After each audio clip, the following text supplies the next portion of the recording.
walking alone, the streets are empty. The only thing I can see is my own silhouette. Bab 14. Hari pertama kerja. MBS Group bukan perusahaan biasa. Amira akan bersikap santai jika perusahaan yang akan dia tuju sekilas Yohua. Perusahaan milik Raihan yang masih di periode merintis, tapi ini MBS, astaga. Sangat membingungkan di mana surat lamarannya bisa tembus ke departemen personalia MBS. Serius, Bu, ini MBS, tidak perlu setegang ini. Ini komentar Araf saat melihatnya mondar-mandir. Amira pentopel. Astaga. Amira jadi lupa dia punya anak sejenius di sini yang selalu pintar membuatnya keki setiap saat. Ini MBS Group, astaga, kamu akan jadi sekretaris wakil direktur. Ini akan sangat membanggakan. Kalau ini komentar dari Diana. Perempuan baik itu turut mondar-mandir memberikan semua keperluan Amira demi membuat penampilan Amira istimewa di hari pertama bekerja.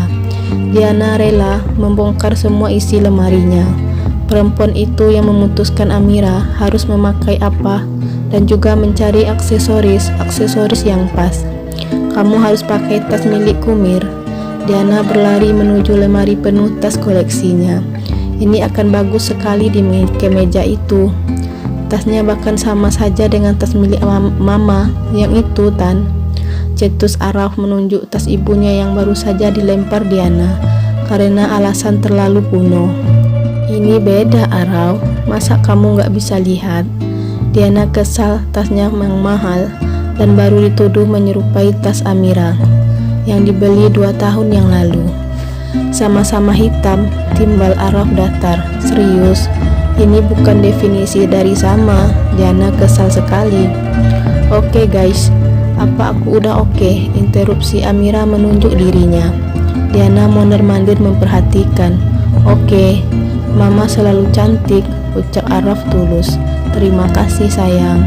Terima kasih juga sahabatku. Sayang, Amira memeluk satu persatu dari mereka.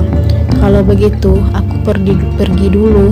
Doakan semoga hari pertamaku di MBS tidak mengecewakan. Kantor pusat MBS Group berada di lingkungan elit dengan gedung utama memiliki 23 lantai. Pukul 7 pagi, Amira sudah menemukan dirinya berdiri di bagian personalia. Sekitar 15 menit lagi, wakil direktur akan datang. Mbak bisa nunggu di sini. Oke, jawab Amira mengangguk. 5 hari yang lalu, dia dihubungi untuk datang ke kantor hari Senin, pukul 7, dan katanya langsung bekerja sebagai sekretaris seorang wakil direktur yang belum dia kenali sama sekali. Karena Amira diam saja sambil memperhatikan keseluruhan isi ruangan HRD ini, staf ARD yang memiliki rambut mop mengajaknya bicara. Kata staf itu, Mbak, mau sedikit rahasia tentang wakil direktur. Apa? Ucap Amira menerbitkan senyum penasaran. Staf itu terlebih dahulu mengulurkan tangan. Kenalan dulu deh, aku Gina. Oh iya, Amira balas menjabat tangan itu. Nama saya Amira. Santai aja Mbak, kita aku kamu aja hehehe. Iya, sini Mbak. Gina menyuruh Amira mendekatkan telinganya. Gina berbisik. Wakil direktur itu terkenal dengan sifat sinisnya. Amira kembali duduk. Oh ya? Iya. Pak Rad udah datang, seru staf lain mengingatkan Gina. Gina langsung berdiri menyambut seseorang yang baru masuk ke ruangan HRD itu. Halo Pak, selamat pagi, sapa Gina ramah. Amira berdiri kemudian berbalik, bersiap menjawab tangan bosnya. Namun, ketika dia mendongak, betapa terkejutnya dia. Begitu menyadari bosnya ternyata adalah Radian, lelaki yang mengenalkannya akan gairah, lelaki yang 7 tahun yang lalu bersamanya di satu malam panjang yang panas, lelaki yang adalah ayah putranya. Kamu, diri Radian sama-sama terkejut. Amira menundukkan wajahnya, takut pada apa yang akan dikatakan oleh Radian. kamu perempuan yang tidak. Amira tidak mau mendengarnya. Dia ingin lari menyelamatkan Araf dari jangkauan lelaki ini. Kamu perempuan yang terjatuh di restoran Jepang kemarin kan? Radian menunjukkan memorinya. Amira terkejut mendengarnya.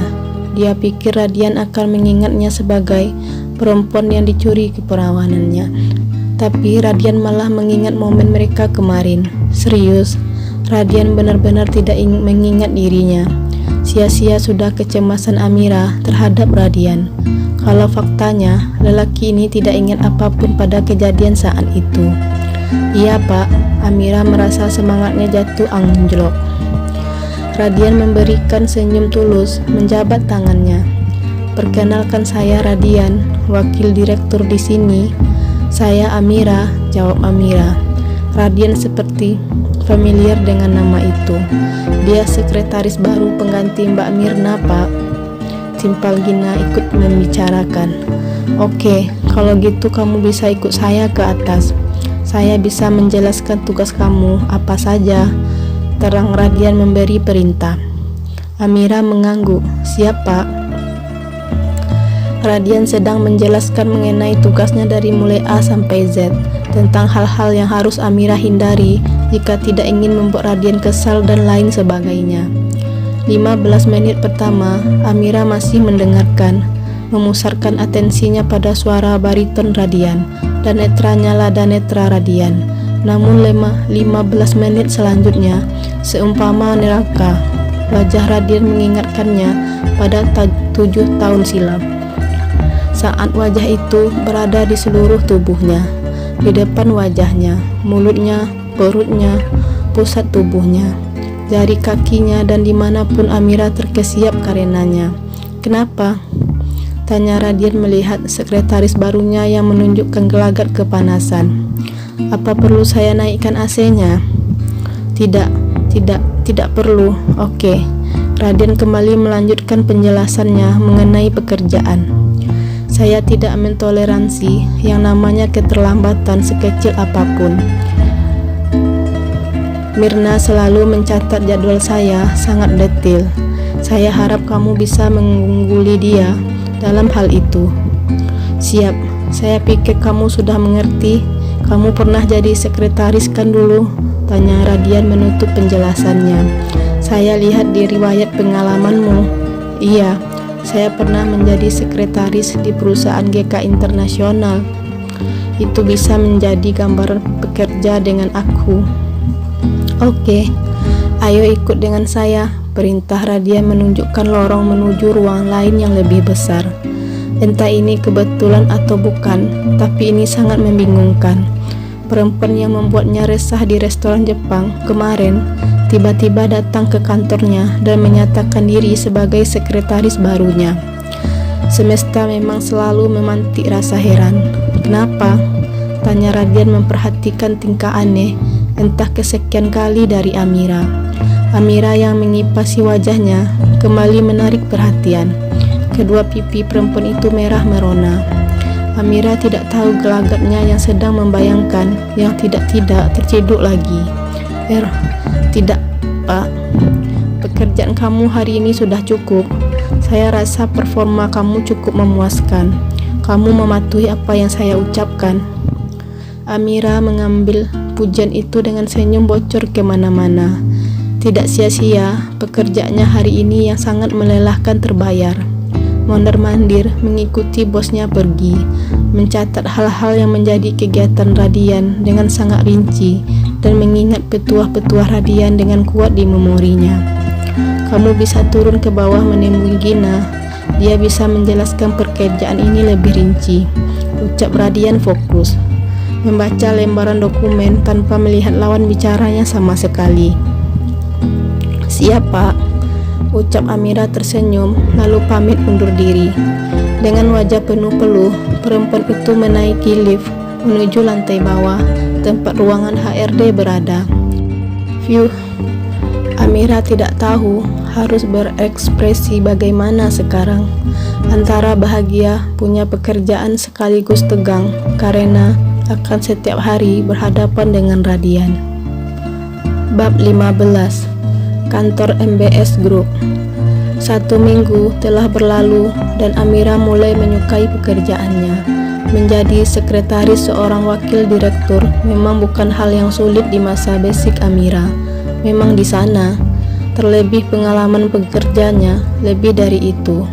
Namun pekerjaan ini jadi momok menakutkan, manakala bos yang kita ikuti setiap hari merupakan lelaki yang ingin sekali dihindari.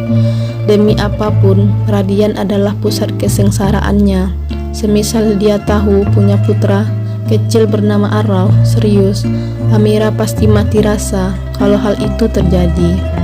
Namun rasa khawatirnya perlahan memudar seiring berjalannya waktu. Radian sama sekali tidak mengingatnya. Ya, dia seharusnya tenang, senang. Namun faktanya lebih banyak kecewa dibanding senang yang menguasai relung hatinya. Aneh memang, tapi Amira yakin sekali fakta Radian melupakan malam penuh kenangan mereka begitu saja melukai harga dirinya sebagai seorang perempuan. Sebanyak apa perempuan yang menjadi simpanan Radian sampai lelaki itu bisa lupa begitu saja pada dirinya. Selamat siang Mbak Amira, sapa Kela. Si resepsionis mengumbar senyum menawan. Amira menunjuk jam tangannya, gestur buru-buru dan tidak bisa mampir. Sebagai ganti Amira melambai riang. Semangat Mbak, teriak Kela riang. Seperti yang dia katakan tadi pada Kela, Amira memang buru-buru. Dia tidak boleh mencemari kepercayaan Radian kepadanya. Datang sebelum lelaki itu datang dan pulang sebelum memastikan Radian pulang. Ya, semacam buntut Radian juga. Di mana ada Radian, di sana Amira mengekor. Hei Mbak, selamat pagi, teriak Gina melambai riang. Heel 7 sentinya mengentak-ngentak di lantai lobi menuju lift. Makin hari ke hari makin cantik aja, puji Gina tulus. Pintu lift di depan mereka terbuka. 2 perempuan itu masuk bersamaan. Lanjut Gina, Pak Radian juga kayaknya senang punya pengganti Mbak Mirna yang cocok. Aku biasa aja kok Gin, timpal Amira terkekeh.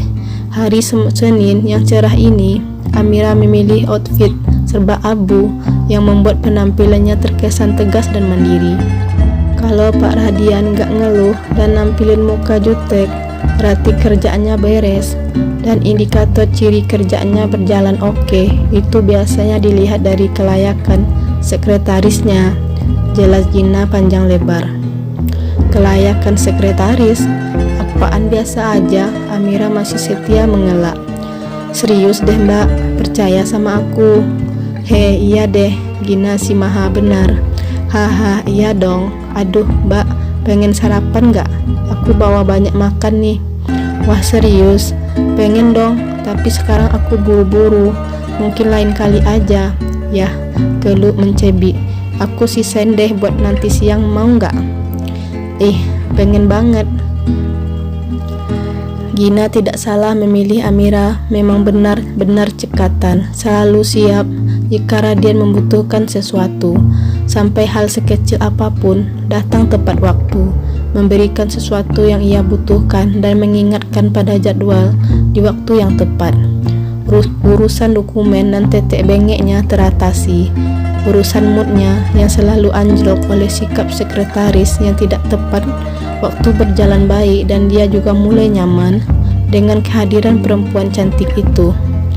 Hanya 1 minggu, namun perempuan itu sudah membuat kantornya jadi dipenuhi ucapan-ucapan selamat pagi. Radian seringkali mendapati Amira dikelilingi para pegawai perempuan di lobi hanya untuk menanyakan skincare yang digunakan Amira. Sepele memang, tapi sifat Amira yang ramah membuat perempuan itu jadi gampang didekati. Bapak mau makan di mana? Amira bertanya setelah mencatat jadwal rapat Radian. 1 jam yang akan datang dibuka agendanya. Apa mau pesan? Biar saya pesankan pada office boy di bawah. Tanpa mengalihkan tatapan dari layar laptop, Radian menyahut, saya akan turun sendiri Mir. Oke, kalau gitu saya turun ya Pak. Amira menyimpan agenda beserta ballpointnya di meja. Oke, Amira turun ke lantai. bawah menggunakan lift. Perempuan itu memanfaatkan waktu makan siang dengan mengunjungi ruangan Gina. Seperti janji perempuan itu, yaitu menyisakan makanan yang dia bawa dari rumah, Amira hanya akan menagihnya. "Gina mana, Re?" tanya Amira pada Rebecca, staf HRD yang juga teman Gina. Mbak Amira," seru Rebecca ngerling. "Makin glowing aja. Skincare apaan sih pakainya?" "Skincare-nya air wudhu aja," ucap Amira datar. "Mana Gina? Mana? Dia pergi tadi baru aja." "Lah serius?" "Iya, niatnya beli makan di luar, bentar lagi datang kali." "Ya udah, aku nunggu aja di sini," pungkas Amira. "Oke Mbak." 15 menit kemudian, Gina masuk ruangan dengan 2 bungkus kantong kertas di jenjingan. "Loh, kok ada Mbak Amira kesini?" Amira mencebikkan mulutnya. "Kamu gak lupa kan buat nyisain aku makanan?" "Lah lupa, udah habis dikeroyok teman-teman tadi." "Lah dasar," geluh Amira. Sia-sia sudah kedatangannya mengunjungi Gina. Hendak pergi keluar, Gina mengeluarkan bungkusan yang berisi Tupperware. "Tada, tada, you got a prank." "Ih, apaan sih?" desis Amira cemberut. "Gak lucu serius." "Gin, aku malah ingin banget banting kamu. Udah nunggu lama-lama dan hasilnya malah lupa. Bisa pingsan aku, Gin, kalau ke atas lagi tanpa makan siang." Gina dengan akrab merangkul bahu Amira dan mendudukkannya di kursi miliknya. "Enggak dong, masa aku lupa sih? Nih makan ya." Gina membuka tutup Tupperware yang isinya brownies dengan aneka topping. "Ini beli apa bikin?" tanya Amira mencomor 1 buah brownies dengan topping parutan keju. "Bikin dong." "Aku Gina," bangga.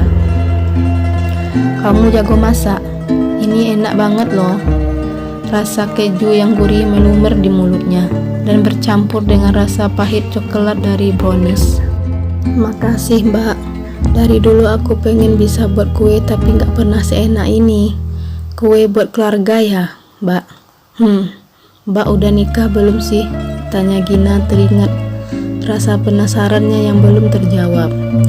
Pertanyaan yang Gina ajukan serta-merta merubah raut wajah Amira dari menikmati brownies jadi tidak berselera makan. "Belum." "Lah serius?" Gina tidak percaya.